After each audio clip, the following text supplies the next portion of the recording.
Welcome to news 360 straight talk. Andhra Pradesh assembly Lok Sabha ఎన్నికలకు సమయం దగ్గర పడుతుంది. అభ్యర్థులంతా బిజీగా ప్రచారం చేస్తున్నారు. ప్రస్తుతం మనం నెల్లూరు పార్లమెంట్ సెగ్మెంట్లో ఉన్నాం. నెల్లూరు సిటీకి వెళ్తూ ఉన్నాము. సో మనతో పాటు ఉన్నారు కాంగ్రెస్ పార్టీ నుంచి ఇక్కడ పోటీ చేస్తున్నటువంటి కొప్పుల రాజు గారు గతంలో ఇదే జిల్లాలో కలెక్టర్గా పనిచేశారు. ఇప్పటి వరకు ఆయన మాజీ ఐఏఎస్ అధికారిగా, అదేవిధంగా ఏఐసిసి వ్యవహారాలు అత్యంత దగ్గరగా చూసి అనేక కీలకమైనటువంటి పాత్ర పోషించి కాంగ్రెస్ పార్టీ ఈ రోజున ఒక స్థాయికి తీసుకెళ్ళడం తనవంతుగా పాత్ర పోషించిన కొప్పుల రాజు మనతో ఉన్నారు. ఆయన ఈసారి ప్రత్యక్ష రాజకీయాల్లో అడుగుపెట్టి తొలిసారి బ్యాలెట్ బాక్స్ రాజకీయాల్లో అడుగుపెట్టారు. మరి ఇన్నాళ్ళు వ్యూహాలు ఎత్తుగళ్ళు వేస్తూ వచ్చినటువంటి కొప్పుల రాజు గారు ఈసారి ఎటువంటి వ్యూహాలు ఎత్తుగళ్ళతో నెల్లూరు పార్లమెంట్లో అడుగుపెట్టారు, ఏంటి అన్న ప్రచారం ఎలా కొనసాగుతుంది ఏంటి అన్నది. నమస్తే అండి. నమస్తే అండి. సార్, ఏంటి అంటే మీరు ఈ జిల్లా కలెక్టర్గా పనిచేశారు, ఇవన్నీ చేశారు. ఇన్నాళ్ళు కాంగ్రెస్ పార్టీకి బ్యాక్ అండ్ ఉన్నారు, ప్రత్యక్ష రాజకీయాలలో ఉన్నారు. మీరు కాంగ్రెస్ పార్టీలో ఉన్నప్పటికి కూడా ఓట్ బ్యాంక్ పాలిటిక్స్లో ఫస్ట్ టైం వస్తున్నారు. ఎందుకని నెల్లూరు సీటుని మీరు ఎంచుకున్నారు? కాంగ్రెస్ అధిష్టానం మిమ్మల్ని ఇక్కడ నుంచి ఎందుకు పోటీ చేయమని చెప్పింది? ఇది ఒక ఎస్సీ రిజర్వ్డ్ జనరల్ స్థానం, ఒక ఎస్సీకి కేటాయించడం పట్ల ఏంటి దీని వెనక వ్యూహం ఏంటి? నేను ఎప్పుడు కూడాను ప్రత్యక్ష రాజకీయాల్లో పోటీ పడాలని అనుకోలేదు.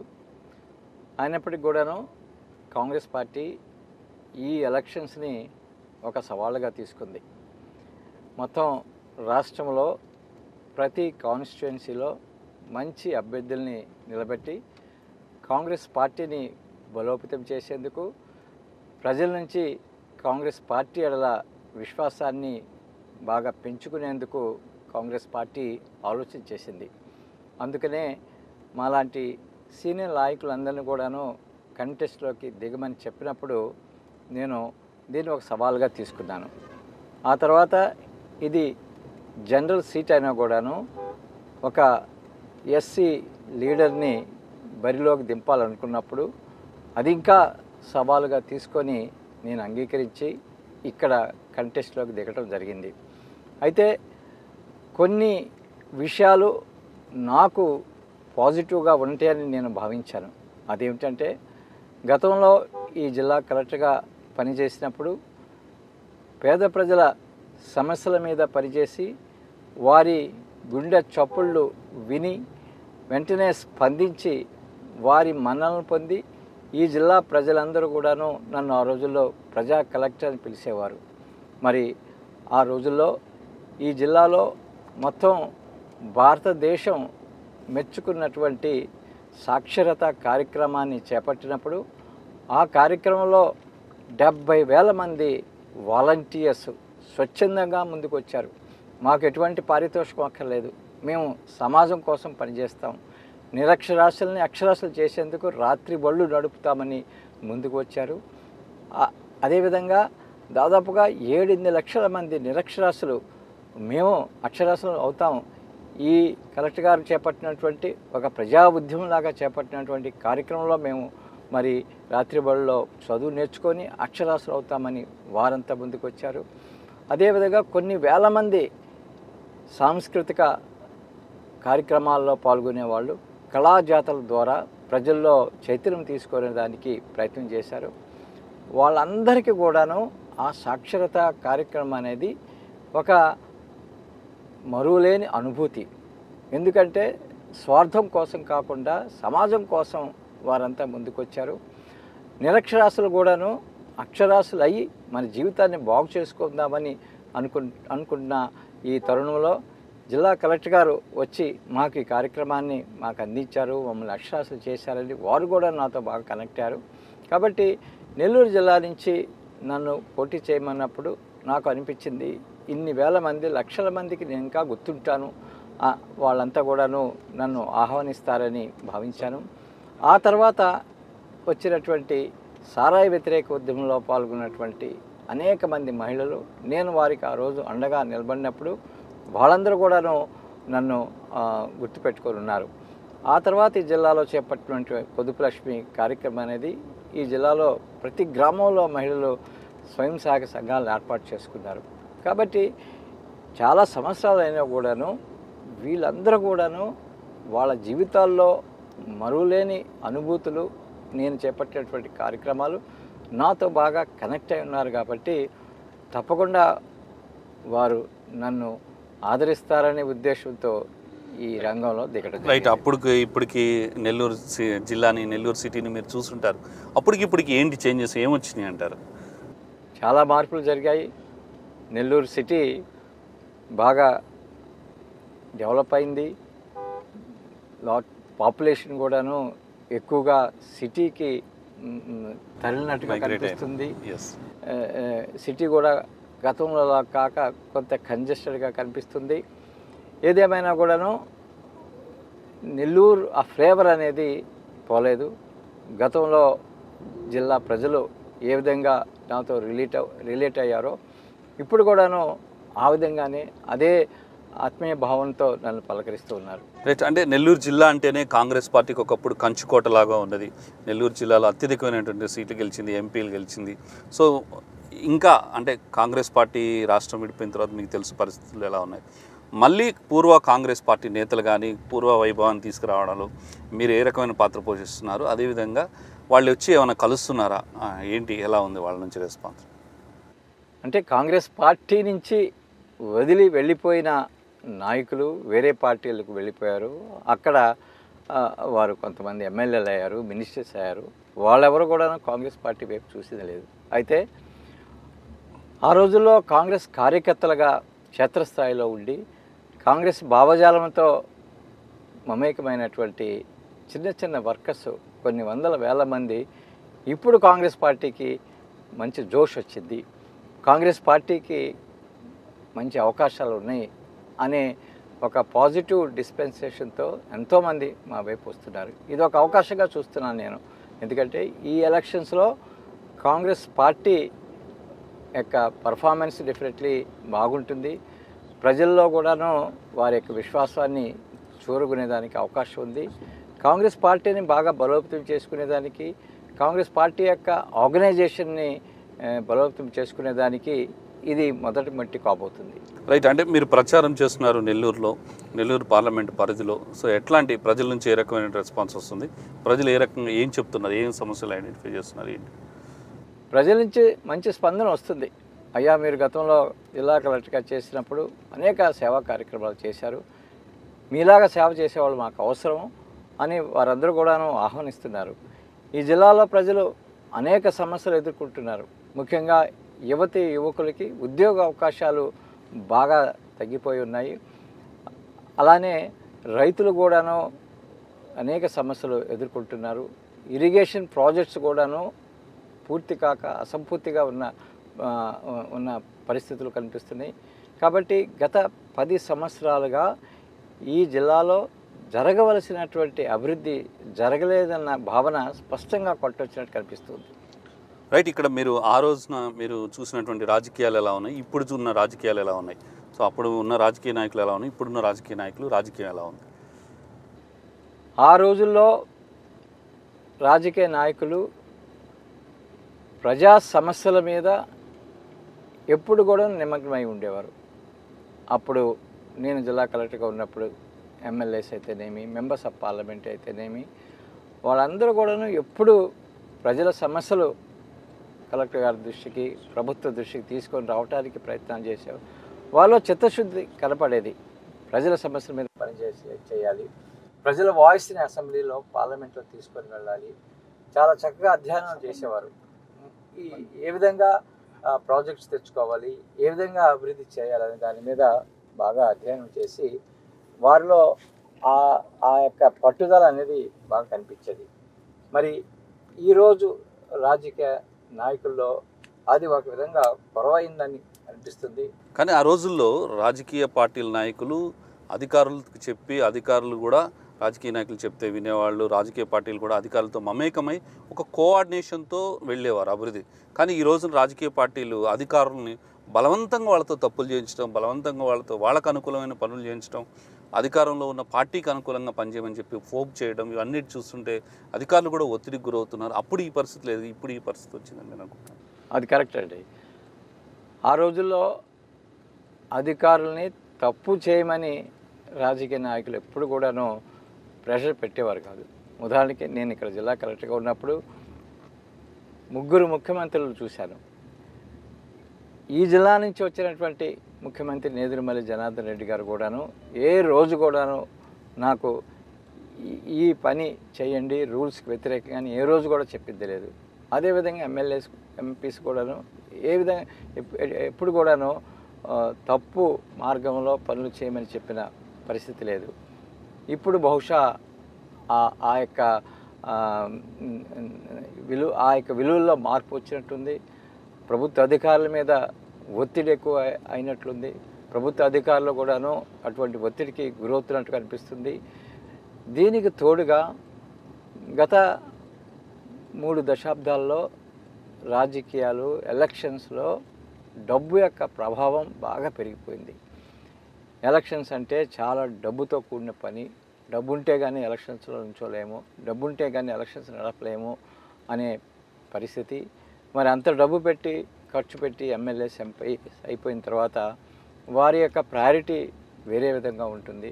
కాబట్టి ఇవన్నీ కూడాను ప్రత్యక్షంగా ఫీల్డ్ మీద మనకి కనిపిస్తుంది. సో మీరు అన్నట్టుగా డబ్బు రాజకీయాలు అయిపోయినాయి.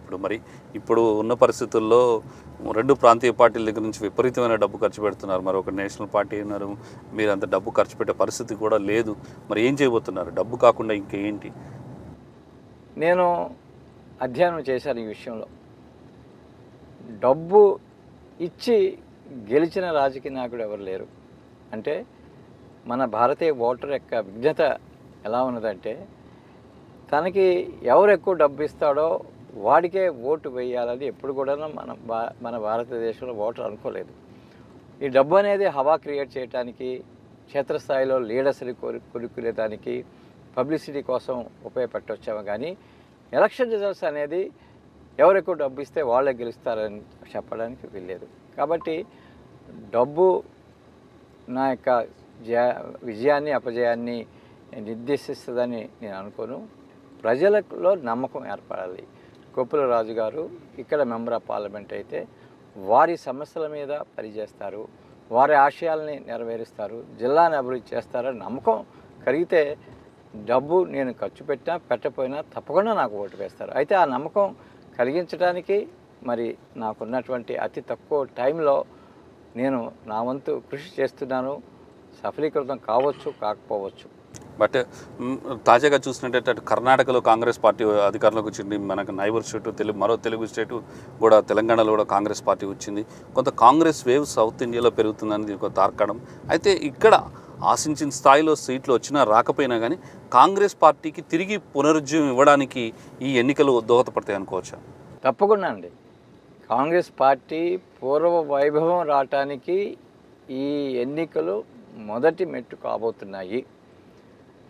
అందులో ఏమాత్రం అనుమానం లేవు. మొత్తం మన రాష్ట్రంలో అనేక అసెంబ్లీ నియోజకవర్గాలు, పార్లమెంట్ నియోజకవర్గాల్లో గతంలో కంటే ఈ ఎలక్షన్స్లో క్యాండిడేట్స్ ఎక్కువ ఓట్లు పొందగలుగుతున్నారు. ప్రజల్లో కూడాను కాంగ్రెస్ వైపు చూసి ఓటు వేసేదానికి ప్రజలు కూడాను సుముఖంగా ఉన్నారు.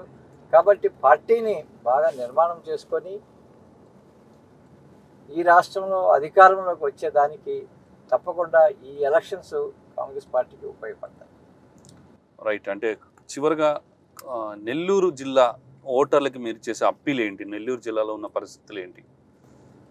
నెల్లూరు జిల్లా ఓటర్స్కి నా అప్పీలు, నేను ఏ విధంగా కలెక్టర్గా ఉన్నప్పుడు ప్రజల సమస్యల మీద రాత్రిపౌలు పనిచేశాను, అదే దృక్పథంతో వేరే అజెండాలోకి పోకుండా మీ మెంబర్ ఆఫ్ పార్లమెంట్గా ఈ పార్లమెంట్ కాన్స్టిట్యుయెన్సీని డెవలప్ చేయడానికి, ముఖ్యంగా ఈ జిల్లాలో యువతీ యువకులకి ఉద్యోగ అవకాశాలు బాగా పెంచేందుకు, రైతాంగం యొక్క సమస్యని పరిష్కారం చేసుకునేందుకు, మరి ఈ ఇరిగేషన్ ఇన్ఫ్రాస్ట్రక్చర్ని బాగా ఇంప్రూవ్ చేసుకునేదానికి నేను అహర్నిశలు కృషి చేస్తాను. నాకు క్షేత్రస్థాయిలో, రాష్ట్ర స్థాయిలో, కేంద్ర స్థాయిలో కూడాను పనిచేసిన అనుభవం ఉంది. ఆ అనుభవాన్ని జోడించి మీ సమస్యల్ని అర్థం చేసుకునే ఆలోచన విధానం ఉన్నది కాబట్టి తప్పకుండా మీ సమస్యల్ని కేంద్ర ప్రభుత్వం రాష్ట్ర ప్రభుత్వం దృష్టికి తీసుకొని వచ్చి అహర్నిశలు కృషి చేసి మీకోసం పనిచేస్తాను.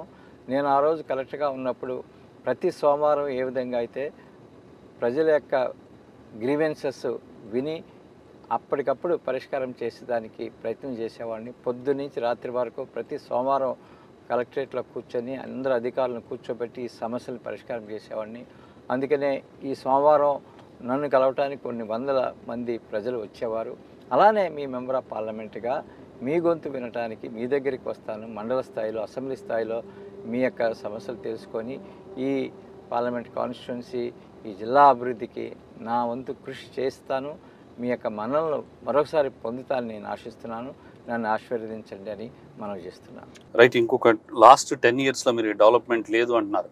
అంటే యువకులకు విద్యా ఉపాధి అవకాశాలు లేవు, ఇండస్ట్రీస్ లేవు. ఇవన్నీ రాకపోతే డెవలప్మెంట్ కాదు. రాష్ట్రం చాలా అప్పుల పాలైపోయింది.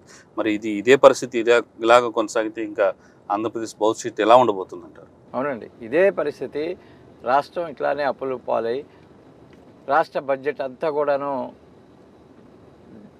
పంపిణీ చేయడానికి ఉపయోగించి రాష్ట్ర అభివృద్ధికి ఏమాత్రం దృష్టి పెట్టకపోతే ఇదే పరిస్థితి ఇలానే. అంటే సంక్షేమంతో పాటు అభివృద్ధి కూడా ఉండాలంటారా? సంక్షేమంతో పాటు అభివృద్ధి కూడా ఉండాలి. అప్పుడే రాష్ట్రం అన్ని రంగాల్లో అభివృద్ధి చెందేదానికి అవకాశం ఉంటుంది. మీరు అంటే ఈ రాష్ట్రం మళ్ళీ సర్వతోముఖాభివృద్ధి చెందాలి అంటే మీరు ఏం చేస్తే బాగుంటుందని మీరు అనుకుంటున్నారు? ఈ రాష్ట్రంలో ముఖ్యంగా ఎక్కడ ఉపాధి అవకాశాలు పెంచుకునేదానికి అవకాశం ఉందో అటువంటి అవకాశాలన్నీ కూడాను మనం ఉపయోగించుకొని ముఖ్యంగా యువకుల యొక్క ఉపాధి అవకాశాలు పెంచేదానికి ప్రయత్నం చేయాలి. అంటే దానికోసం ఇండస్ట్రీస్ డెవలప్ చేయాలి, ఇన్ఫ్రాస్ట్రక్చర్ డెవలప్ చేయాలి. తర్వాత దానికి తోడుగా విద్య విషయంలో కూడాను చూశాను, చాలా బాధ అనిపించింది. నెల్లూరులో ఆ రోజుల్లో బాగా మంచి రెప్యుటేషన్ ఉన్నటువంటి కాలేజెస్ ఇప్పుడు మూతపడి ఉన్నాయి. విఆర్ కాలేజ్ అయితేనేమి, అలాగా అనేక కాలేజెస్. సో విద్యారంగం మీద కూడాను ప్రభుత్వం దృష్టి పెట్టి క్వాలిటీ ఎడ్యుకేషన్ విద్యార్థులకు అందించాల్సిన అవసరం ఉంది.